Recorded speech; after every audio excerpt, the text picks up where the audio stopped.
Welcome to Doors to Hope and Healing, an inside look at the many facets of work that is happening at the Department of Children and Families, between our staff, the families we serve, and our community partners. My name is Jacqueline Ford.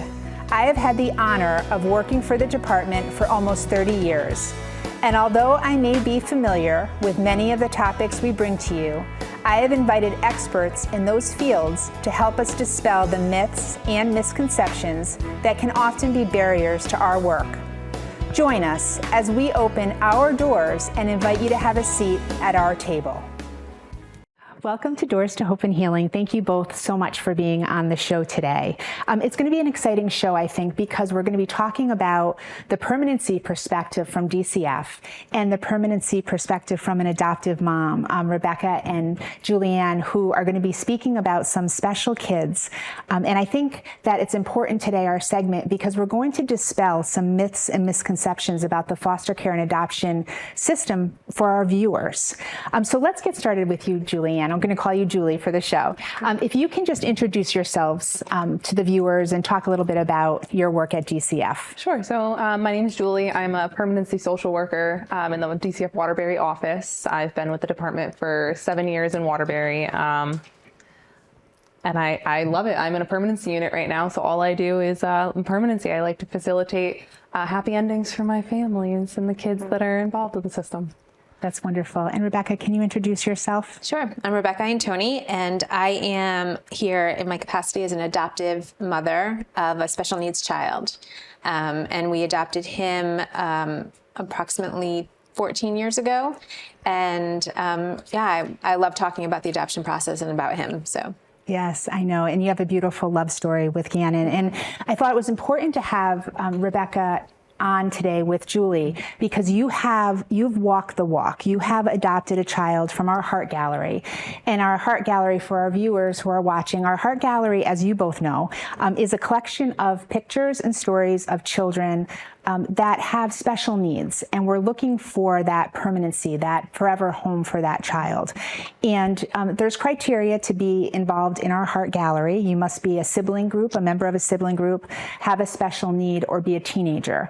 So for Julie, who's going to be talking about a special young teenager named Tegan, it would help the viewers to understand what that process is like, because you and your family walk that walk, and you added to your family with Gannon. So Julie, let's start with, what does it mean to have permanency in a child's life?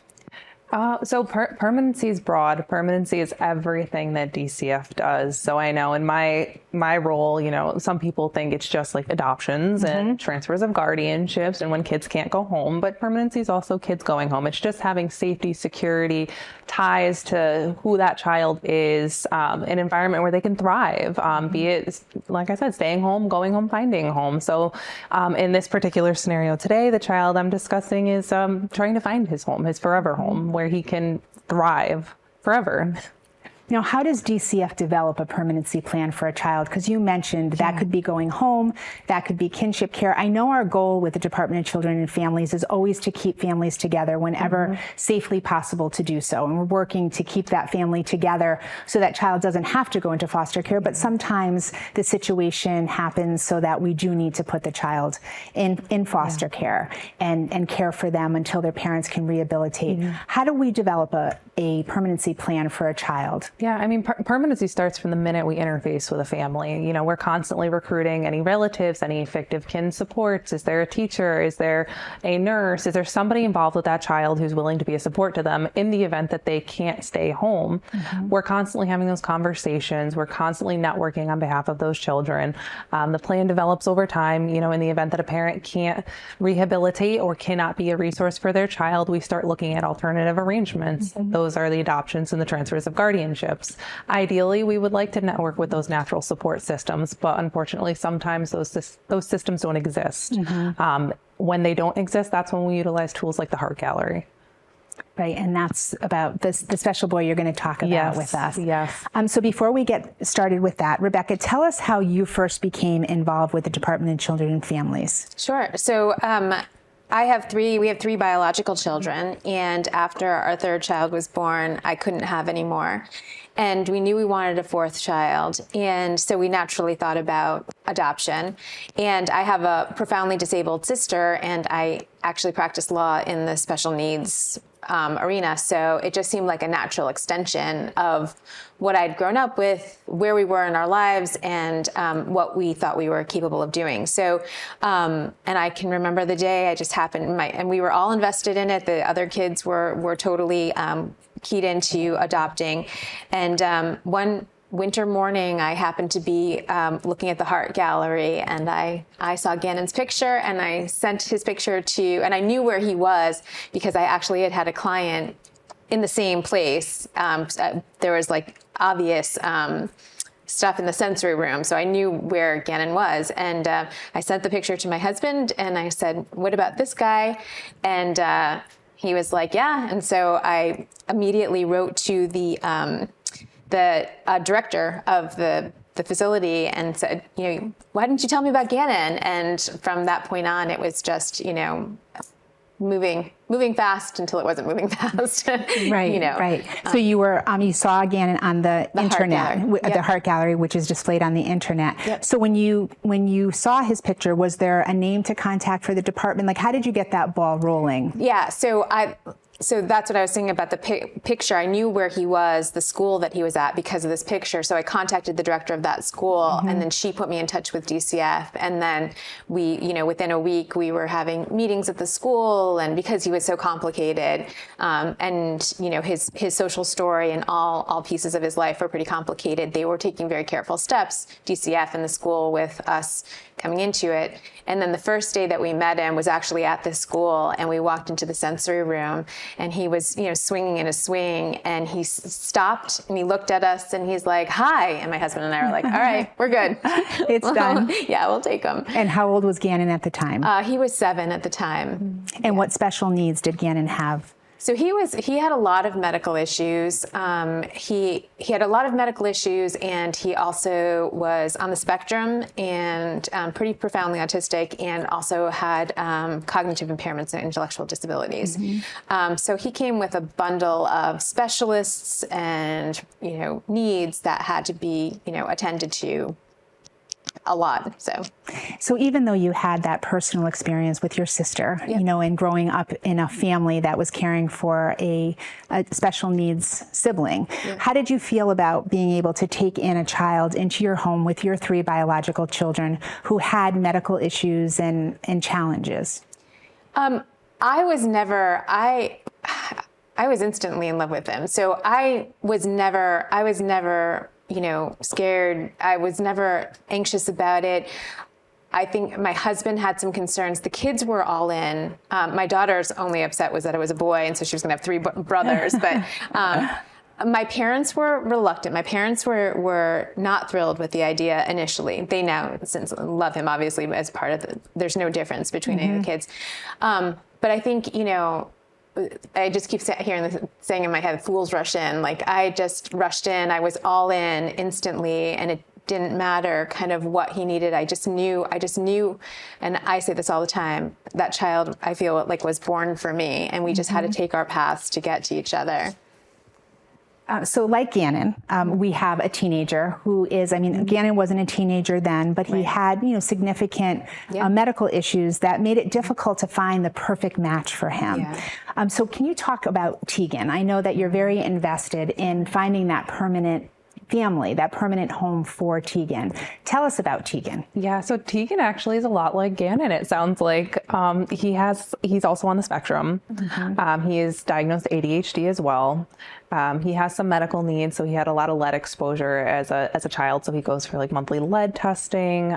He receives treatment through the hospital for special care. He's got a lot of support clinically just to help him navigate life. He is nonverbal. He lacks a lot of his ADLs, so he struggles with doing things independently, independent living, chores, hygiene, even feeding sometimes. It just depends. We're working right now on a lot of the communication pieces, a lot of the toileting pieces, which have been challenging for him given his diagnoses. He's made tons of progress. He's a very affectionate kid. He's a wonderful kid, I should say. He's very happy when you're around him. He has a very peaceful demeanor to him. He's just living life to the fullest as much as he can. You know, he's got a lot of support in school. He attends a specialized school, much like Gannon did. And he's just thriving for permanency. He's hoping to establish that. We've been looking for a very long time. So, you know, he's got so much to offer the right family who's willing to be patient and navigate and support his needs, because he has a lot of potential. He can be successful with someone who's willing to put in that work with him. How long have you been working with Tegan? So I've known Tegan since 2019. I've been his worker twice now. Okay. So I've gotten to see different phases. So in 2019, when I was his worker, he was in a very different place than he is now. You know, his lead levels were pretty high and he was struggling a lot with some of the aggression. And, you know, I came back into the picture in 2022 and he was different. You know, he was taller, more mature. You know, he's not verbal still, but he can do sign language. He's learning a communication device. He's very mild-mannered now. He's not as aggressive. He will be, you know, touchy in order to try and get people's attention when he wants something or when he's excited. But he's not malicious by any means. So I've definitely been able to see the difference in how he's just grown over time. So it just speaks to his ability and his capacity to really be successful with people who are willing to, again, put in that work with him. What types of things does he like to do? He loves cartoons. He likes to watch the cartoons. He loves cartoons. He's not big on going outside. It's very overstimulating for him. So he likes to stay indoors and relax and just be around people that he loves. He loves to eat. So he has no problem. He's a very healthy appetite, this kid. So there will be no concerns there. There's nothing that he's particularly unfond of. So does he have a favorite type of food? His current foster mom makes him rice and beans a lot. So he really enjoys that. So he's good. He's very good. So he likes a lot of like the fidgets and stuff. So we'll bring fidgets out to him. I know he's involved with Wendy's Wonderful Kids right now. They bring him fidgets and different games to play. And he is very engaged. He can pay attention and do those things. Speaking to some of his needs, he has a lot of stimming. He sticks things in his mouth sometimes. So we just have to be careful about things like that. But he's attentive. He's engaged. He wants the attention from others, and positive attention nonetheless. So you mentioned Wendy's Wonderful Kids. Can you tell us a little bit about that for our viewers who may not understand what role they play in establishing permanency for our kids? Yeah, so Wendy's Wonderful Kids is a program out of Klingberg where they help us attempt to recruit families or resources for children who are engaged in the system, long stayers like Tegan.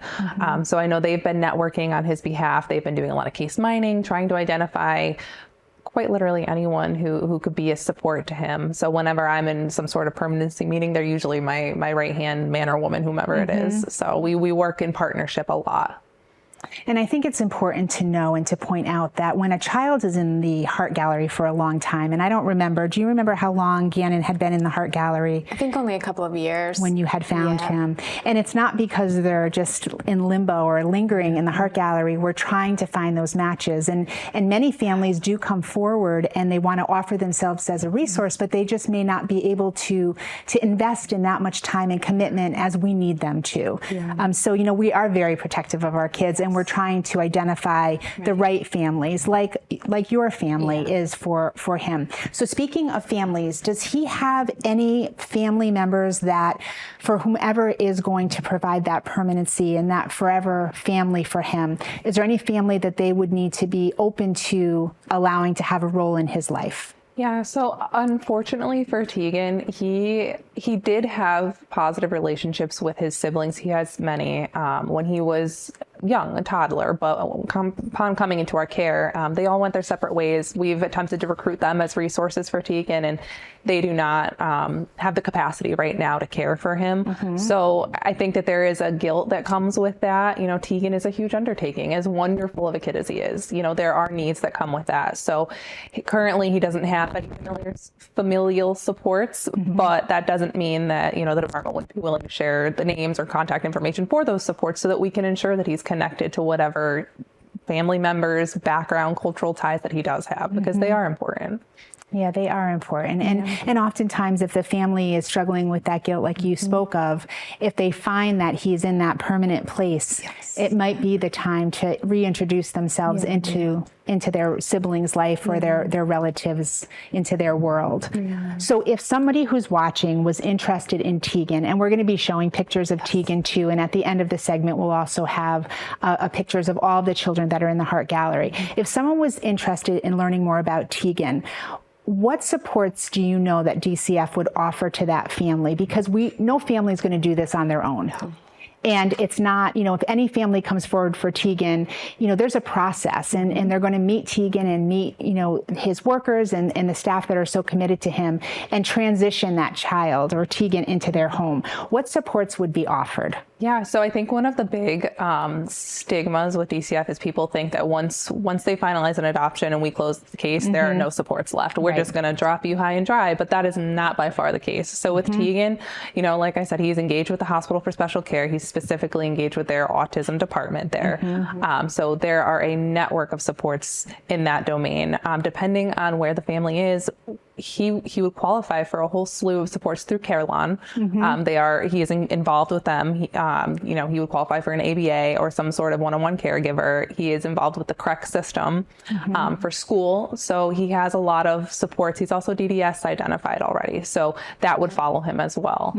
But it may take some creativity. Again, like he has a lot of needs. So going into a new environment may be scary for someone like Tegan, but that doesn't mean that without the support and nurturance of someone who's willing to commit to him and the wonderful future he does have ahead of him, that we wouldn't be able to become creative and talk and partner together, because this is a partnership on Tegan's behalf. So there are a lot of creative supports that we can put in place for him in addition to what's already there.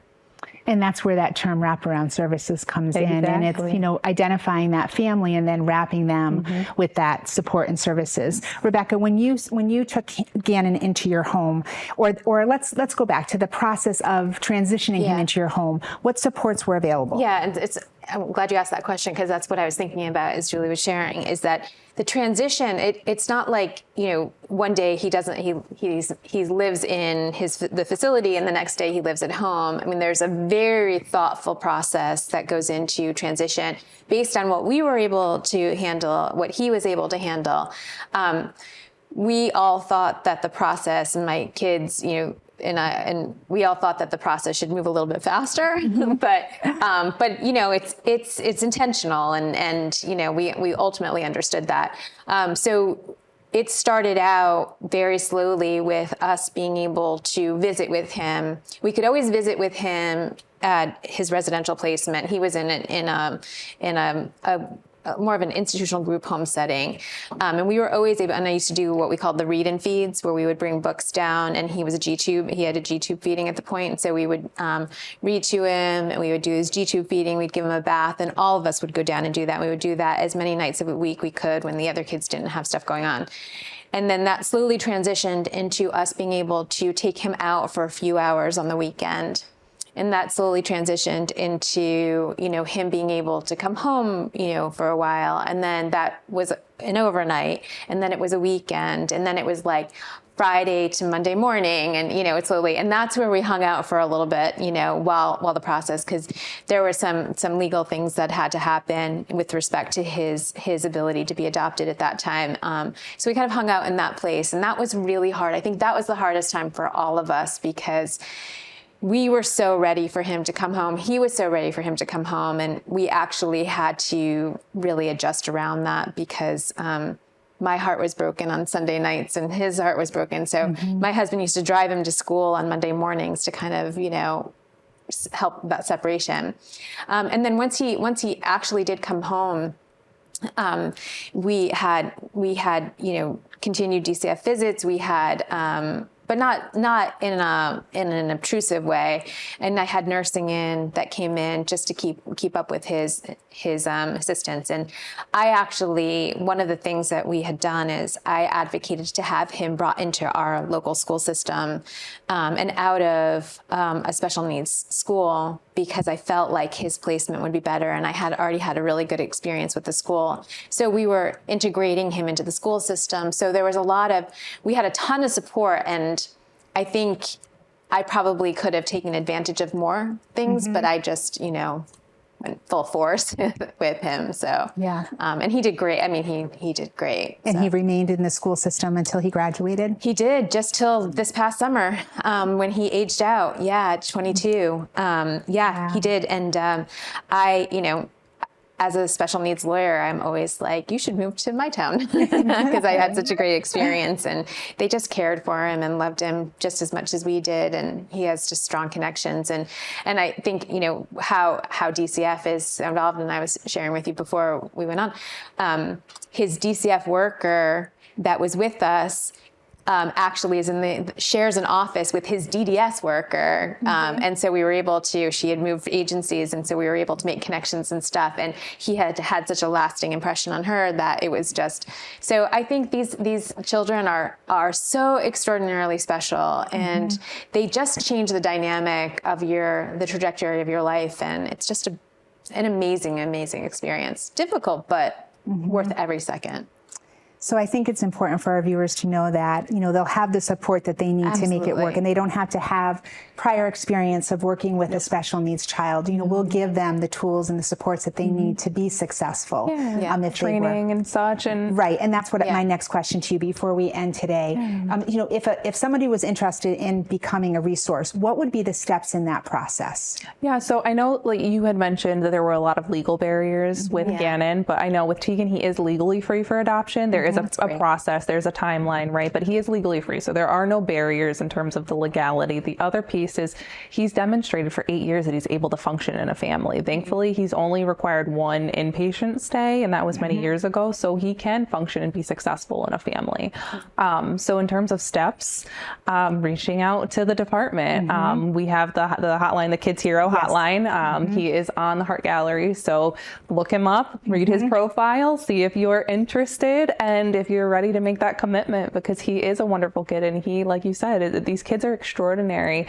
They are in tune with something that I think some of us aren't. So he's a wonderful kid. He has a lot of opportunities ahead of him, and we are more than willing to wrap you with whatever you need. So you mentioned that he has been successful in a family. So is he currently in a foster care situation? Yes. In a home with a foster family? Yes. So that's good to know. That he hasn't been in an institutional setting, so he has to become acclimated to a home life. He's familiar. He has routines. He's familiar with people, and he's very immersed in his community. So these are it's evidence that he can be successful in a community setting. So so if anyone is interested in Tegan, they can call 1-888-KID-HERO. They can mention that they saw his pictures on this show, and that they've met Julianne, who's been in their home through the television, and express that interest in him. And if not Tegan, there are other children in the Heart Gallery that need a home, just like Tegan needs a home, and just like Gannon needs a home.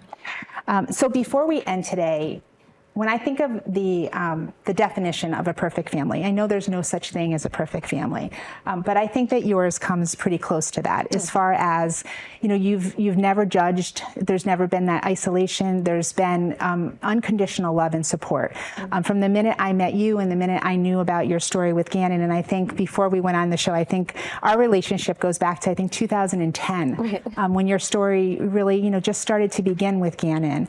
And now he's 22 years old. And he's successful, and the most important thing is he has permanency, and he's loved. So if any of our viewers are watching right now, just given the trajectory of your life and the path that your whole family took to make sure that Gannon had everything that he needed to be happy and successful, what would you tell someone who is worried about making that call and is uncertain about what they should do? I can say my husband said it, which is we felt like we had an undergraduate degree in foster and adopting and a master's in Gannon when we were done. So, it was the best decision that we as a family have ever made. I don't think you could ask anyone in my family and the kids that that this was not just life-changing in the most beautiful way. So make the call, start the steps, explore, and it's a careful enough process so that if it's not right, it won't be forced on you. But if it is right, it will be explored, and it can be just an amazing, amazing experience for everyone, not just for the child, but for the family. And, so make the call. I'm listening you. to Tegan and I'm like, Strict rule from your husband about who you're going home with today. That's right. Just kidding, Mark. Thank you both for being on the show today. And thank you all for sharing this time with us and hearing about Tegan and hearing about Gannon. If you're thinking about being a foster or adoptive resource for one of our children, please make that call, 1-888-KID-HERO, or you can visit us at ctfosteradopt.gov. And now stay tuned for a video showing the faces of the children who are currently waiting in the Heart Gallery. Thank you for watching.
The Saybrook Fish House in Canton has been serving fresh seafood, chicken, and prime steaks for 40 years. Experience one of our 3 unique dining room settings, 2 with fireplaces, or relax in our cozy pub with a craft beer, wine by the glass, or specialty cocktail while enjoying a meal from our new lighter fare pub menu. Serving lunch and dinner Tuesday through Sunday. Reservations accepted for parties of 2 to 42. Gift cards always available. The Saybrook Fish House, nestled at the crossroads of routes 44, 202, and 179 in Canton.